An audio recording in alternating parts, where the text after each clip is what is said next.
শুভ সন্ধ্যা বন্ধুরা। আজ হলো 31শে মার্চ, 17 চৈত্র, সোমবার। আজকের সন্ধ্যার বিশেষ বিশেষ খবরগুলি হলো: আজ ঈদের দিনই দুটি পরিবারে কান্না, বাইক নয় যেন চালাচ্ছেন হেলিকপ্টার। আজ ঈদের নামাজের আগে ঈদের দিন ট্রাক ও দুটি বাইকের মুখোমুখি, মৃত্যু ঘটল দুই তরতাজা যুবকের, আহত 2 জন। আজ পবিত্র ঈদুল ফিতরের দিন দেখা গেল সম্প্রীতির নজির। ঈদের দিন ঈদগাহে আসা মুসলিমদের উপর ফুল ছিটালেন হিন্দুরা। আগামীকাল থেকে হাইলাকান্দিতেও সরকারি মিন মহালে প্রজনন সক্ষম মাছ ধরা নিষিদ্ধ। রেশনের বদলে এবার নগদ টাকা দিতে চায় কেন্দ্র সরকার। আর দেরি নয়, 2-3 দিনের মধ্যে ঘোষণা হবে পঞ্চায়েত ভোটের তারিখ। আজ ঘোষণা মুখ্যমন্ত্রী হিমন্তের। আগামীকাল অর্থাৎ 1 এপ্রিল থেকে কমবে বিদ্যুতের দাম, 1 টাকা করে হ্রাস পাবে প্রতি ইউনিটে। পরিবারের মুখে হাসি ফুটাতে আবার বহিরাজ্যে গিয়ে মৃত্যু ঘটল বরাকের আরও এক যুবকের। পা পিছলে গভীর খাদে পড়ে বহিরাজ্যে মৃত্যু রামকৃষ্ণনগরের যুবকের। পুরো বরাক উপত্যকায় আজ শান্তিপূর্ণভাবে পালিত হল ঈদুল ফিতর। ফিলিস্তিন গাজায় শান্তি প্রতিষ্ঠার কামনা দনেহরি ঈদগাহে, বীরে ঠাসা ময়দান। মণিপুরে বাড়ল আফস্পার মেয়াদ এলাকা, নাগাল্যান্ড ও অরুণাচলেও 6 মাসের জন্য জারি। জড়ো হাওয়া, গাছ পড়ে মৃত্যু 3 পর্যটক সহ 6 জনের। এবং শেষ খবরটি, ফি দিতে না পারায় পরীক্ষায় বসতে দেয়নি স্কুল কর্তৃপক্ষ, নিজেকে শেষ করল ছাত্রী। তাহলে বিস্তারিত খবরে যাওয়ার আগে অবশ্যই ভিডিওটিতে একটি লাইক করে চ্যানেলটি সাবস্ক্রাইব করে পাশের বেল আইকনটি বাজিয়ে রাখবেন এবং ফেসবুক পেজটি ফলো করে ভিডিওটি অবশ্যই শেয়ার করবেন, যাতে সঠিক তথ্যগুলো সবার কাছে পৌঁছাতে পারে। এবার শুনুন আজকের খবরগুলির বিস্তারিত। প্রথম খবর, আজ পবিত্র ঈদের দিন দুটি পরিবারে নেমে এলো কান্না, বাইক নয় যেন চালাচ্ছেন হেলিকপ্টার। ঈদের দিন ট্রাক ও দুটি বাইকের মুখোমুখি, মৃত্যু 2 তরতাজা যুবকের, আহত 2 জন। ঈদের দিনে মর্মান্তিক দুর্ঘটনায় প্রাণ হারালো 2 যুবক। ট্রাক ও বাইকের মুখোমুখি সংঘর্ষে মৃত্যু ঘটে 2 জনের। জানা গেছে আজ সোমবার সকালে দরঙ্গের দুলার অন্তর্গত গারাপাড়ি খেরাজ গ্রামে বাইক ও ট্রাকের মুখোমুখি সংঘর্ষে 2 যুবক নিহত হয়েছেন। নিহতরা হলেন আলগাচরের শুক্কুর আলী বয়স 29 বছর এবং গারাপাড়ির জামির আলী বয়স 19 বছর। আহত হন কিতাব আলী ও নাসির উদ্দিন আলীকে প্রথমে মঙ্গলদৈ সিভিল হাসপাতালে নিয়ে যাওয়া হলে পরে গৌহাটি মেডিকেল কলেজ হাসপাতালে পাঠানো হয়। উল্লেখ্য, 4 যুবক ঈদুল ফিতরের নামাজের আগে দুটি বাইক নিয়ে বাড়ি থেকে বেরিয়েছিল। আজ পবিত্র ঈদের দিন দেখা গেল সম্প্রীতির নজির। ঈদের দিন ঈদগাহে আসা মুসলিমদের উপর ফুল ছিটালেন হিন্দুরা। আজ সোমবার 31শে মার্চ উদযাপিত হচ্ছে পবিত্র ঈদুল ফিতর। দেশের অন্যান্য স্থানের মতো রাজস্থানে কড়া নিরাপত্তার মধ্যে সকাল থেকে ঈদগাহে নামাজ আদায় করা হয়। আর সেখানেই এবার এক অনন্য দৃশ্য দেখা গেল। ঈদগাহে আসা মুসলিমদের উপর ফুল ছিটালেন হিন্দুরা। সেই ঘটনার একটি ভিডিও সোশ্যাল মিডিয়ায় পোস্ট করেছে বার্তা সংস্থা এএনআই। এতে দেখা যায় গেরুয়া পোশাক পরিহিত হিন্দুরা নামাজ পড়তে থাকা ব্যক্তিদের উপর ফুল ছিটাচ্ছেন। সম্প্রতি রাস্তায় নামাজ নিয়ে বিতর্ক তীব্র হয়েছিল, তার মধ্যেই জয়পুরের সম্প্রীতির দৃশ্য সামনে এলো। আজ সোমবার সকালে জয়পুরের দিল্লি রোডে অবস্থিত ঈদগাহে হাজার হাজার মুসলমান জড়ো হন। তারা সেখানে নামাজ আদায় করেন। সে সময় কিছু গেরুয়া পোশাক পরা লোকজনকে নামাজ আদায়রতদের উপর ফুল ছিটাতে দেখা যায়। রেশনের বদলে নগদ টাকা দিতে চায় কেন্দ্র সরকার। রাজধানী দিল্লিতে রেশনে চাল গমের পরিবর্তে সরাসরি গ্রাহকের ব্যাংক অ্যাকাউন্টে নগদ ট্রান্সফার করার দিকে এগোচ্ছে কেন্দ্র।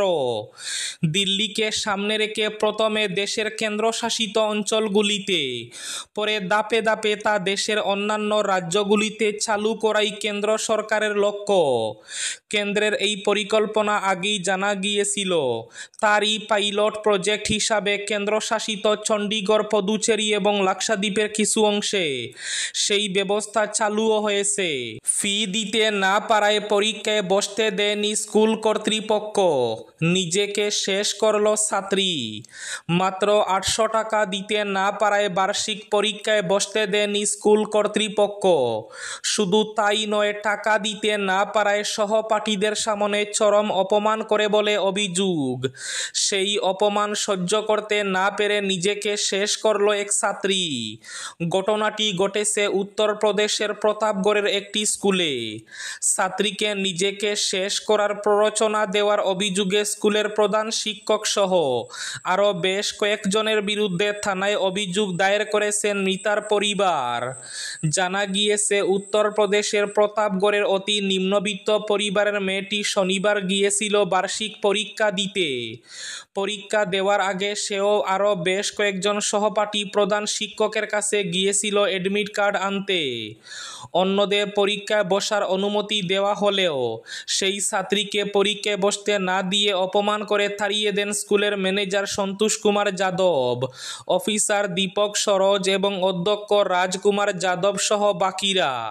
কারণ সে পরীক্ষার ফি বাবদ মাত্র 800 টাকা জমা করতে পারেনি। স্কুলে অপমানিত হয়ে বাড়ি ফিরে ছাত্রীটি সবটা জানায় তার মাকে। এরপর তার মা চলে যায় মাঠে কাজ করতে। বিকেলে মাঠে কাজ সেরে তিনি বাড়ি ফিরে দেখেন মেয়ে নিজেকে শেষ করেছে। এই ঘটনায় স্কুল কর্তৃপক্ষের বিরুদ্ধে প্রতাপগড় থানায় প্ররোচনা দেওয়ার অভিযোগে দায়ের করেন মৃতার মা। তিনি অভিযুক্তদের বিরুদ্ধে কঠোর শাস্তির দাবি জানিয়েছেন। অতিরিক্ত পুলিশ সুপার দুর্গেশ সিং জানিয়েছেন, ছাত্রীর স্কুলের পরীক্ষার ফি ছিল 2300 টাকা। এর মধ্যে 1500 টাকা আগেই জমা করেছিল ছাত্রী। বকেয়া ছিল মাত্র 800 টাকা। এই টাকা না দেওয়ায় ছাত্রীকে পরীক্ষায় বসতে না দিয়ে অপমান করে তাড়িয়ে দিয়েছিল স্কুল। জড়ো হাওয়া, গাছ পড়ে মৃত্যু 3 পর্যটক সহ 6 জনের। জড়ো হাওয়ার তাণ্ডবে হিমাচল প্রদেশের কুল্লুতে গাছ পড়ে মৃত্যু হল 6 জনের। মৃতদের মধ্যে 3 জনই মহিলা। রবিবার বিকেল 5টার দিকে এই ঘটনা ঘটে। প্রাথমিকভাবে জানা গেছে, একটি গুরুদ্বারের কাছে গাছটি ধসে পড়ে। তখন কয়েকজন নিচে বসেছিলেন। তাদের উপরে গাছ পড়ায় 6 জনের মৃত্যু হয়েছে। জখম হয়েছেন বেশ কয়েকজন। আহতদের চিকিৎসার জন্য জারি হাসপাতালে ভর্তি করা হয়েছে। মণিপুরে বাড়ল আফস্পার মেয়াদ এলাকা। নাগাল্যান্ড ও অরুণাচলেও 6 মাসের জন্য জারি। মণিপুর, নাগাল্যান্ড এবং অরুণাচলে আফস্পার মেয়াদ বাড়ল আরও 6 মাস। রবিবার স্বরাষ্ট্র মন্ত্রক সূত্রে জানানো হয়েছে, আগামী 6 মাস রাজ্যের নির্দিষ্ট 13টি থানা এলাকা বাদ দিয়ে গোটা মণিপুরে জারি থাকবে সশস্ত্র বাহিনীর বিশেষ ক্ষমতা আইন আফস্পা। মণিপুর ছাড়াও উত্তর পূর্বের আরও 2টি রাজ্য নাগাল্যান্ড এবং অরুণাচলও আগামী 6 মাস আফস্পার আওতায় থাকবে বলে জানা গিয়েছে। পুরো বরাক উপত্যকায় শান্তিপূর্ণভাবে পালিত হল ঈদুল ফিতর। শান্তিপূর্ণভাবে পুরো বরাক উপত্যকায় শেষ হল পবিত্র ঈদুল ফিতর। 1 মাস সিয়াম সাধনার পর মুসলিম সম্প্রদায়ের এই বৃহত্তম ধর্মীয় উৎসব নির্বিঘ্নে সম্পন্ন হওয়ায় সর্বস্তরের মানুষ সন্তোষ প্রকাশ করেছেন। ঈদ উপলক্ষে বরাকের বিভিন্ন ঈদগাহ ময়দান আগে থেকে সুসজ্জিত করা হয়। শান্তিপূর্ণভাবে ঈদ উদযাপন নিশ্চিত করতে প্রশাসনও ছিল তৎপর। এদিকে ফিলিস্তিন গাজায় শান্তি প্রতিষ্ঠার কামনা দনেহরি ঈদগাহে ভিড়ে ঠাসা ছিল ময়দান। হাইলাকান্দি জেলায়ও আগামীকাল থেকে সরকারি মিন মহালে প্রজনন সক্ষম মাছ ধরা নিষিদ্ধ। হাইলাকান্দি জেলার জলাশয়, বিল, নদীতে মাছের উৎপাদন বৃদ্ধির উদ্দেশ্যে আগামীকাল থেকে 15 জুলাই পর্যন্ত প্রজনন সক্ষম মাছ ধরা নিষিদ্ধ ঘোষণা করা হয়েছে। মাছ ধরা সম্পর্কে ফিশারি রুলের সংশ্লিষ্ট ধারা অনুসারে এই নিষেধাজ্ঞা কার্যকর করতে জেলা কঠোর ব্যবস্থা নেওয়া হয়েছে। প্রশাসন থেকে জারি করা এক আদেশে এই নিষেধাজ্ঞা কার্যকর করতে জেলা সার্কেল অফিসার এবং থানার ওসিদেরকে নির্দেশ দেওয়া হয়েছে। শীঘ্রই এ ব্যাপারে জেলা জুড়ে অভিযান শুরু হবে। এবার শেষ খবরটি, ফের বহিরাজ্যে করুণ মৃত্যু ঘটল বরাকের যুবকের। এবার বরাকের রামকৃষ্ণনগর কেন্দ্রের যুবকের করুণ মৃত্যু। জানা গেছে, কিছুদিন আগে কর্মসংস্থানের উদ্দেশ্যে উত্তরাখণ্ডে গিয়েছিলেন।